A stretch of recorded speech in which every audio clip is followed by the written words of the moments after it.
Então o rapazinho resolveu que vai casar.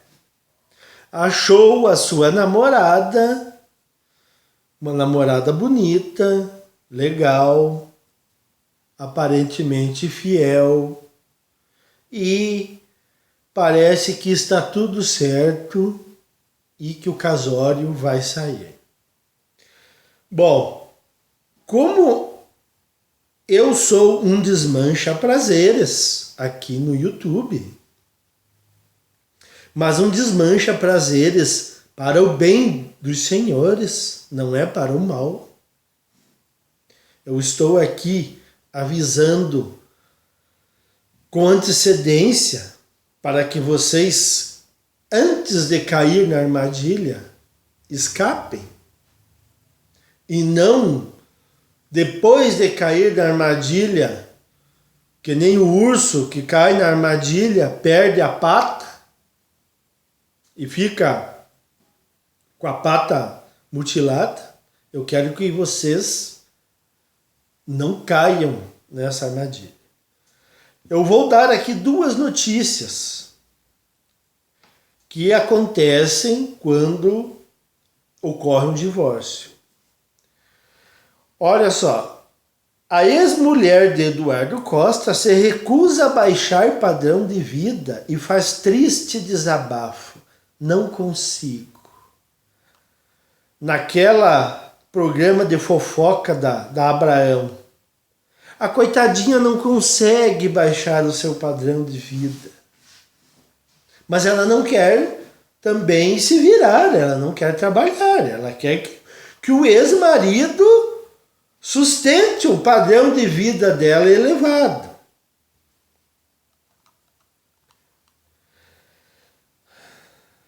A ex-mulher de Eduardo Costa resolveu falar em rede nacional sobre a polêmica envolvendo a pensão do cantor para a sua filha de apenas 12 anos.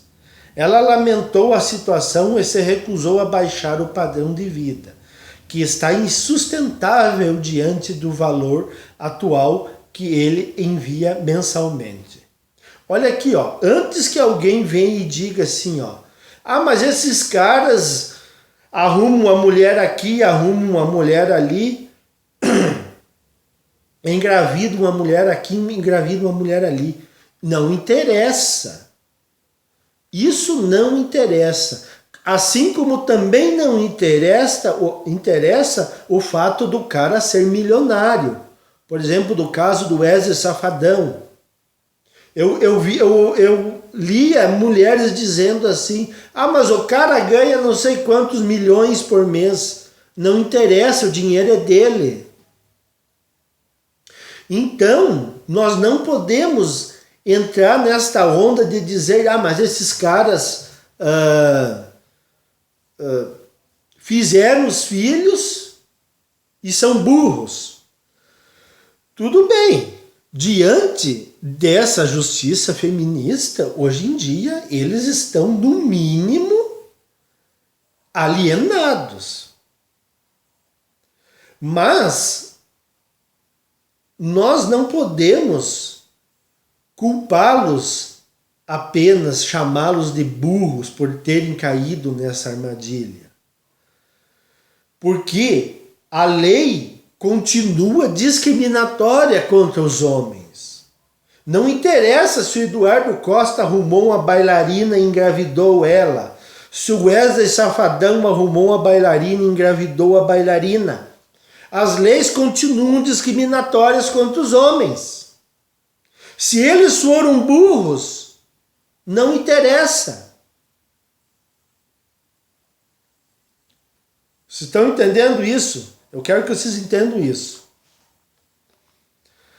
A Tarde é Sua, de Sônia Abraão, ela disparou. O valor real é 10 salários mínimos. A questão não é que eu não consiga viver com esse valor, mas eu teria que baixar o padrão de vida da minha filha, com a segurança que ela precisa. Mentira!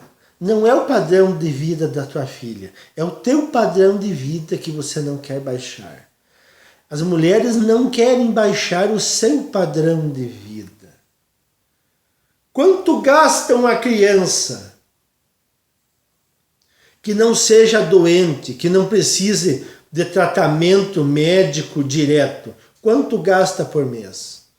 Uma das coisas que é preciso, não sei se algum deputado terá coragem de fazer isso nessa próxima legislação, é colocar um teto máximo de pensão alimentícia.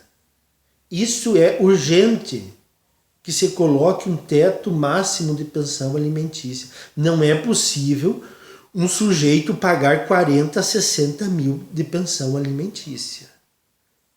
Não sei se alguém terá coragem de propor isso.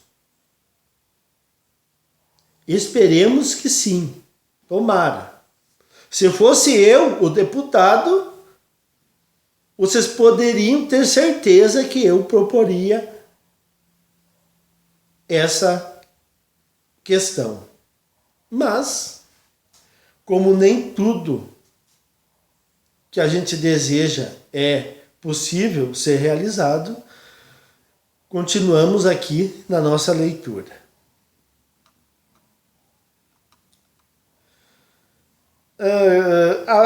Baixar o padrão de vida da minha filha com a segurança que ela precisa. Eu poderia ir para um apartamento mais barato, mas não teria segurança, elevador, etc. Eu não teria coragem, até por essa questão do Eduardo Costa ostentar tanto. Não interessa se ele ostenta, o dinheiro é dele.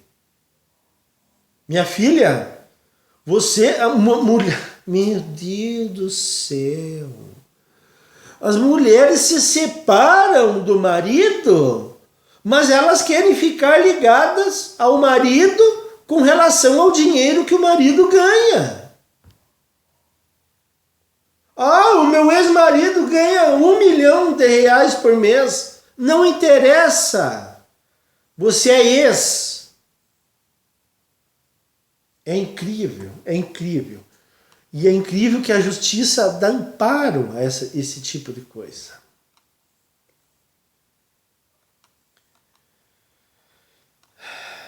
Eu tenho muito medo, tem muita gente maldosa no mundo. Daí já começa com vitimismos e olha, chororô.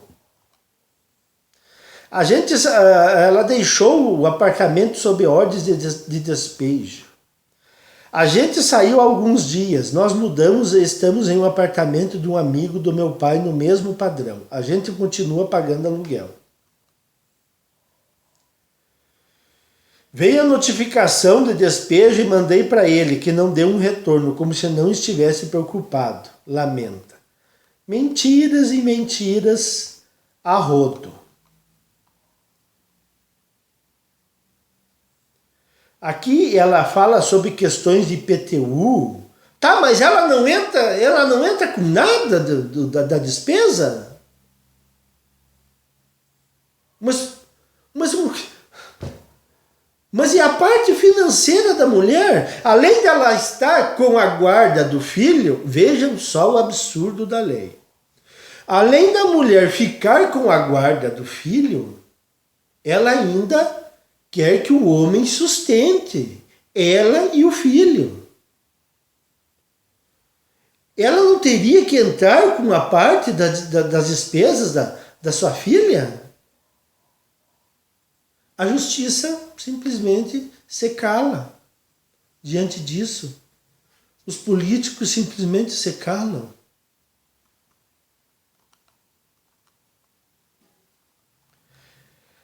Essa foi a primeira reportagem sobre Eduardo Costa, a ex do Eduardo Costa.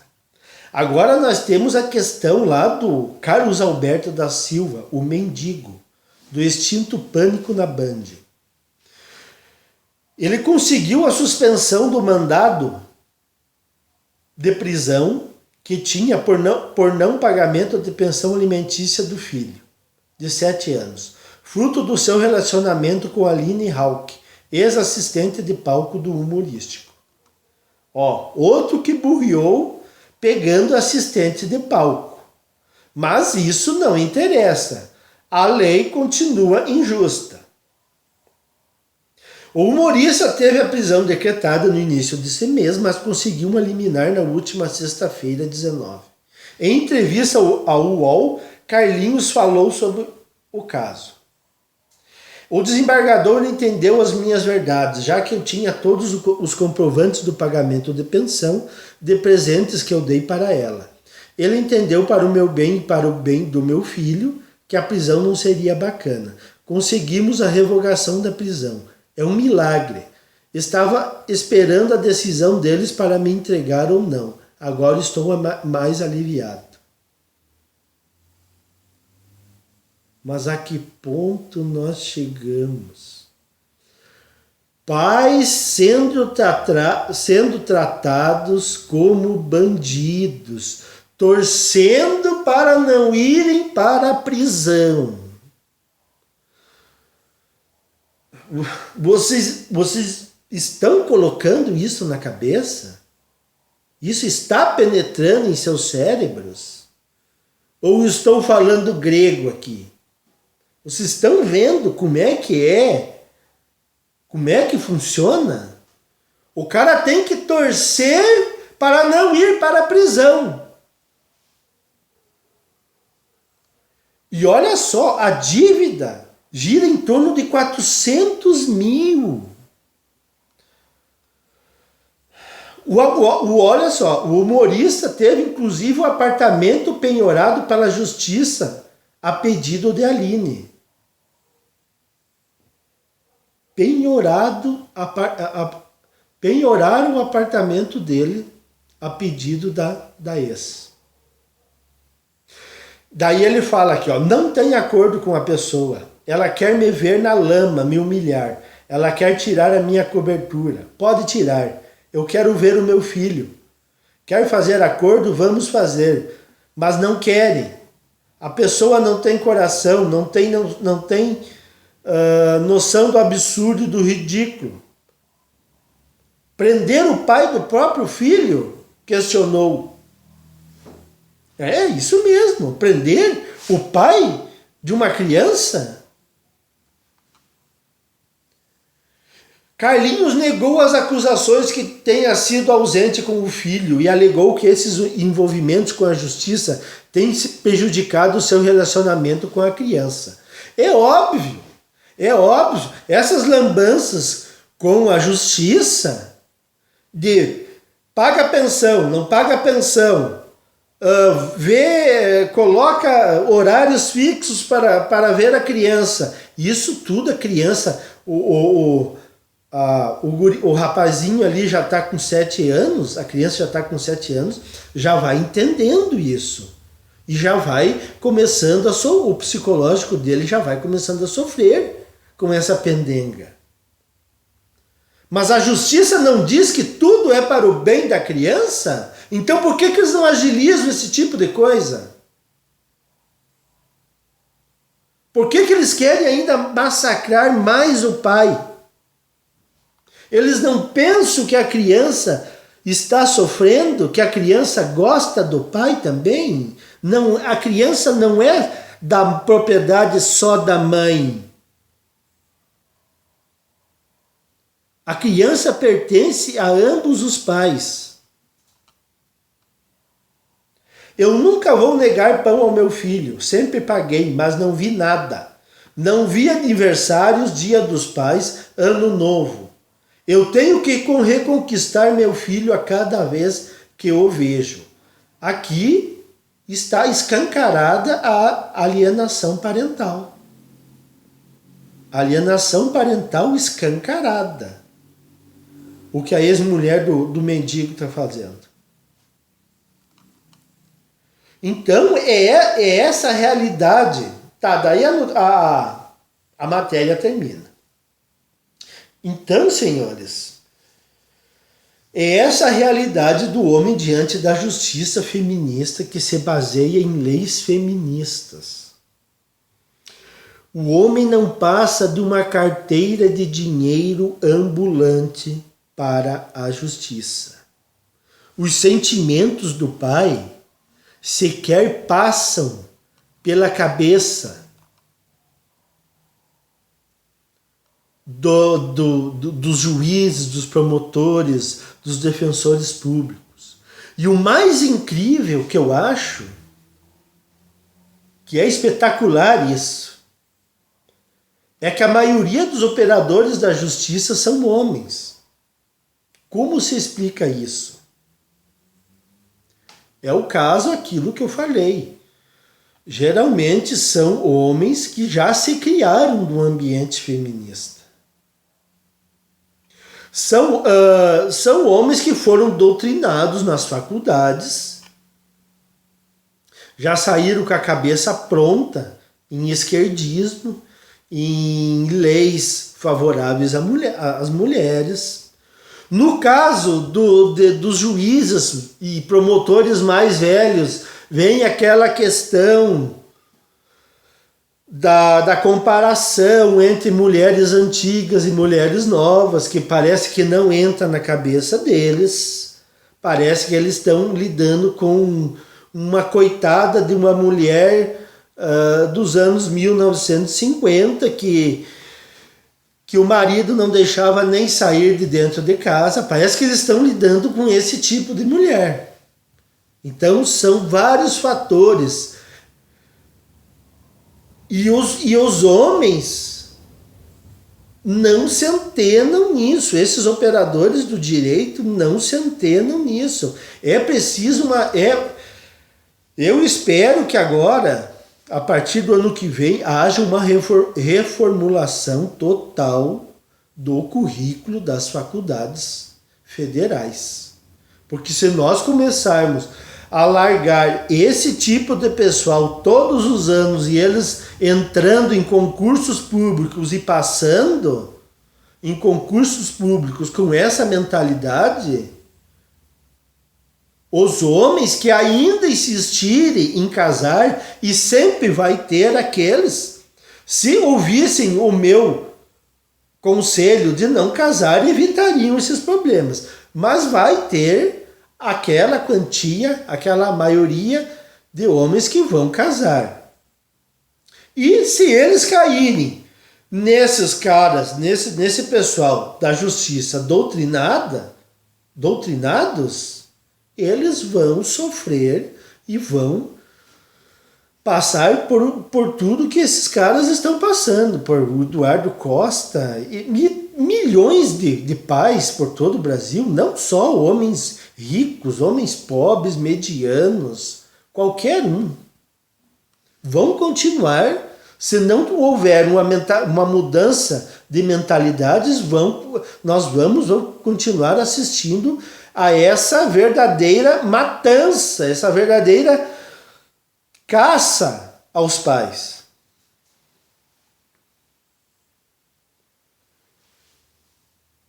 Quem sabe também esses homens, eles possam, aqui é em tom de chacota, eles possam ter sofrido algum tipo de bullying na escola. E daí agora que eles estão lá com o poder na mão, eles estão esfregando as mãos assim, ó. Agora nós vamos nos vingar de todos os homens. Porque nós fomos vítimas de bullying. Agora nós vamos ferrar com todos os homens. Claro, isso aqui é um tom de chacota. E por que eu falo em justiça feminista?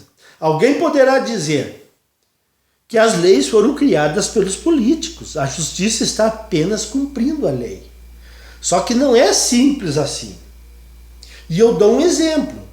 Por que é tão difícil os pais obterem a guarda compartilhada, apesar da guarda compartilhada ser lei há vários anos?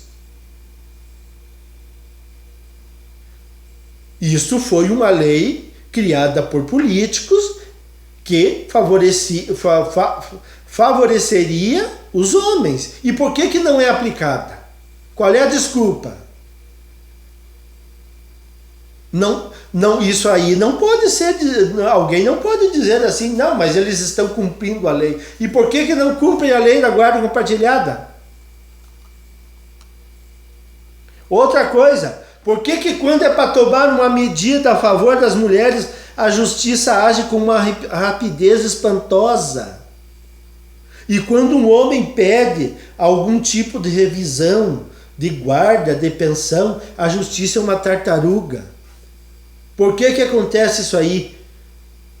Vão culpar as leis? Não. Isso é problema da justiça. No livro da Ellen Smith, Homens em Greve, porque os homens estão abandonando o casamento, há relatos estarrecedores de homens que foram jogados literalmente na sarjeta, na ruína após um divórcio. Inclusive tem o caso de um pai que se ateou fogo lá nos Estados Unidos. Eu não consegui achar o nome do homem para postar aqui no vídeo. Porque ele não aguentava mais as pressões do divórcio. O cara se imolou na frente do tribunal. Colocou fogo em si próprio. Pensa que a mídia deu alguma bola? Saiu notinhas naquele tempo. Saindo notinhas no jornal e ninguém está preocupado se os homens estão sofrendo ou não. Há casos de homens que estão pagando pensão para filhos que eles descobriram que não são deles. E não podemos esquecer que aqui no Brasil nós temos o tal de alimentos gravídicos. Vocês já ouviram falar nisso? A mulher simplesmente acusa o homem de ser pai de seu filho, que ela está esperando, e a justiça determina que o homem comece a pagar uma pensão. E como o teste de DNA eles se recusam a fazer enquanto o feto está no ventre, e aqui abro parênteses, porque alegam perigo ao feto. Mas engraçado que se é para abortar, não há perigo ao feto.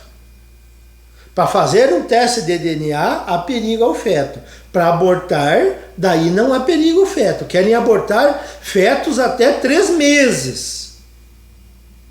Vejam só a hipocrisia que nós estamos vivendo. Então, só depois que a mulher ganhar o filho, o homem poderá requerer o DNA. E se ele não for o pai, como é que fica? Na lei inicial, se previa que o pai poderia entrar com uma ação contra a mãe pedindo o ressarcimento do dinheiro gasto com um filho que não era seu. Se vocês entrarem na lei dos alimentos gravídicos, vocês irão ver o artigo vetado. Você sabe o que aconteceu? Você sabe o que aconteceu? Depois de ouvidos, atenção, o Ministério da Justiça e a Secretaria Especial de Políticas para as Mulheres. Bolsonaro, acabe com essa Secretaria Especial de Políticas para as Mulheres, por favor. Ou nós somos iguais ou nós não somos iguais. Então, após ouvir o Ministério da Justiça e a Secretaria Especial de Políticas para as Mulheres, engraçado que as mulheres decidem tudo. Decidem tudo. Essa parte da indenização que o homem poderia pedir foi vetada na lei. Daí eu andei procurando algumas jurisprudências, alguns comentários de juristas. Daí os caras disseram que ainda pode haver possibilidade do homem entrar com pedido de ressarcimento do dinheiro gasto, mas sabe como é que é? Daí ele vai ter que buscar um bom advogado, ele vai gastar dinheiro e às vezes o cara tem que trabalhar, o cara não tem tempo para estar correndo atrás disso e geralmente o cara desiste. E a mulher sai dando risada. E daí, conforme esse livro aqui, que eu li, lá nos Estados Unidos é muito pior do que aqui no Brasil. A situação lá é muito pior. Porque o feminismo chegou primeiro lá. Só que eles também têm uma vantagem. O antifeminismo lá está muito mais adiantado que aqui no Brasil. Nós estamos engatinhando aqui no Brasil. Nesse livro, o que eu li de associações de homens pressionando políticos foi uma grandeza, coisa que aqui no Brasil não existe. Nós fizemos aqui um trabalho de formiga. Então, assim, há muito trabalho a fazer no combate ao feminismo aqui no Brasil pela parte dos homens. Lá nos Estados Unidos eles estão bem adiantados. Nesse livro da Ellen Smith, Men on Strike, Homens em Greve, eu li várias associações, políticos inclusive, nem sempre logrando êxito, lógico, porque tem aquele partido democrata lá, que é o pró, que são feministas, mas eles estão lutando e estão conseguindo várias vitórias. E a vantagem deles também lá, que há estados, há um federalismo, há estados com leis independentes do governo federal. Uma coisa que aqui no Brasil nós não temos. Nós somos vinculados, todos os estados são amarrados em Brasília. Esse é um dos nossos grandes problemas. Nós precisaríamos desmembrar, dar mais poder aos estados para criar leis, coisa que lá nos Estados Unidos ainda ocorre.